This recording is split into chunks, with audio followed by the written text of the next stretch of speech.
ipakulong nila si Senator Marcoleta, ay hindi kami titigil.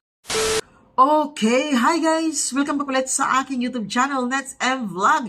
3 weeks na ba ako hindi nakapag-upload, pero ngayon hindi ko ito palalagpasin. Siyempre, magbibigay tayo ng reaksyon patungkol sa mga nangyayari ngayon. At alam niyo po ba guys, na itong si PBBM ay kinabahan na daw ito? Kinabahan na daw ang mag-asawa ngayon at lagi raw itong nakamonitor sa EDSA ngayon. Nako po, sigurado ako, hindi na nakatulog etong singagba, no? Kasi mula pa kagabi. Etong people power na ito, ay biglaan pala ito guys. Biglaan dahil nga po, galit na galit sila sa ginagawa ng admin na ito kay Marcoleta. Biruin nyo guys ha, kung sino pa yung nagladlad or naghanap ng paraan para maresolba ang nakawan sa flood control project, siya pa yung ipapakulong. Diba? Pati rin si Mike Defensor Santiago, ipapakulong. Ang 18 Marines, kakasuhan, diba? Napaka-unfair, diba? So, ayan na nga po guys, na makikita nyo po sa video sa intro, ay nagkakagulo na po. Madaling araw pa lang yan, ay grabe, nagsidagsaan na po ang taong bayan. Mas lalo na mamaya.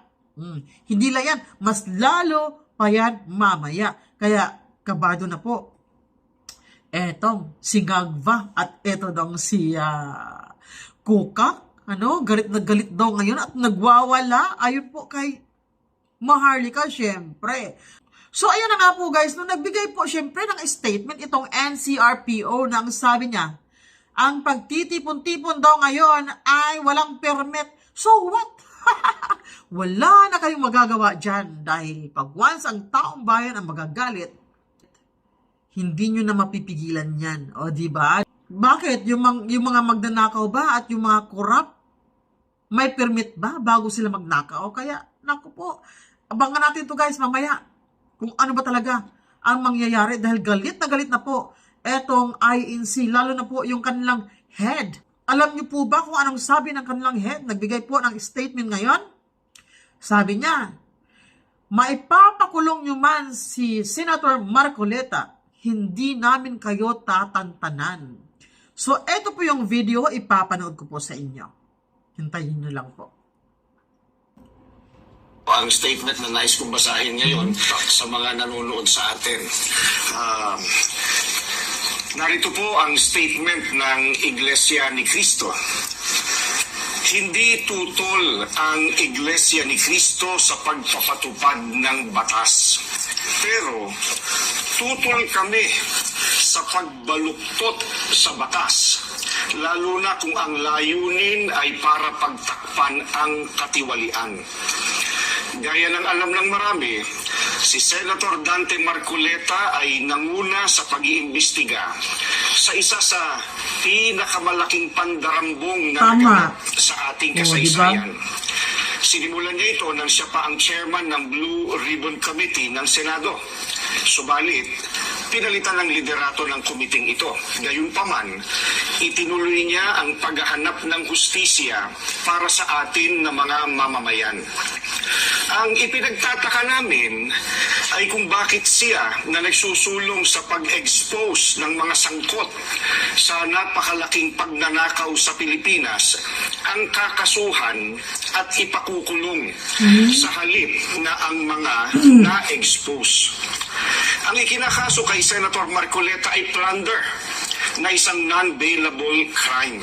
Sa makatwid, ipakukulong siya at hindi pwedeng magpiyansa hanggang hindi natatapos ang paglilitis sa kanya. Sa madaling salita, ay hindi na niya maitutuloy ang paglalantad o pag-expose sa mga sangkot sa pandarambong na naganap. Pero, paanong naging plunder ang pagtanggap ng campaign donation o campaign contribution? Hindi naman galing sa kabangyaman ng Pilipinas ang tinanggap niyang donation mula sa mga sumuporta sa kanyang pagkandidato bilang senador. At mismo ang COMELEC ay naglabas na ng desisyon na walang krimen na naganap sa pagtanggap niya ng campaign donation. sinusuportahan ng Iglesia ni Cristo ang itinataguyod ni Senator Marcoleta dahil ito rin ang posisyon namin. Nananawagan kami para sa transparency, accountability, justice, and peace. Kaya, nais naming iparinig sa mga kinauukulan na kahit ipakulong nila si Senator Marcoleta, ay hindi kami titigil sa paghingi ng katarungan para sa mga kababayan natin na ninakawan. Gusto naming ipaalam sa kanila na isang injustice ang selective justice at hindi kami mananahimik sa harap nitong napakalaking pagyurak sa katarungan na hinihingi ng ating mga kababayan.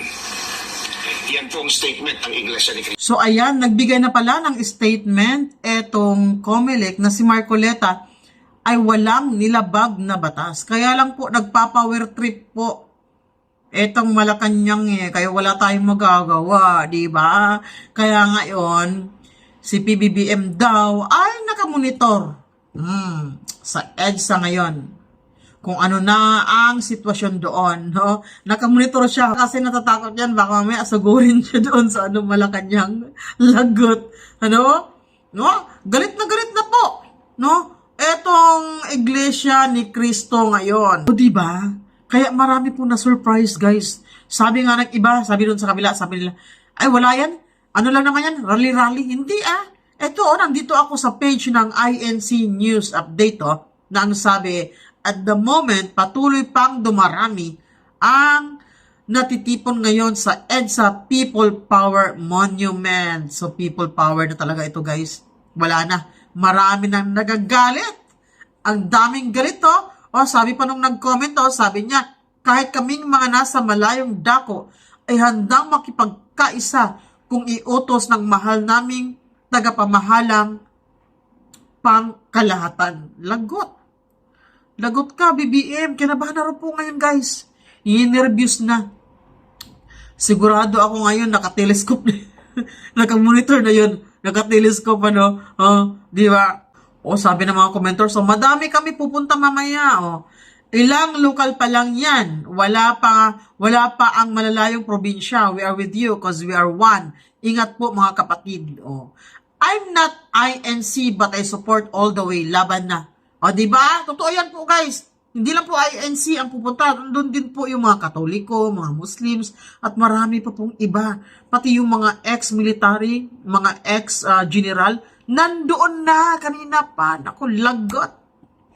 Kaya abang-abang, guys, no? Abangan natin, huwag kayong kukurap. Di ba? So, bye everyone and salamat po sa panonood.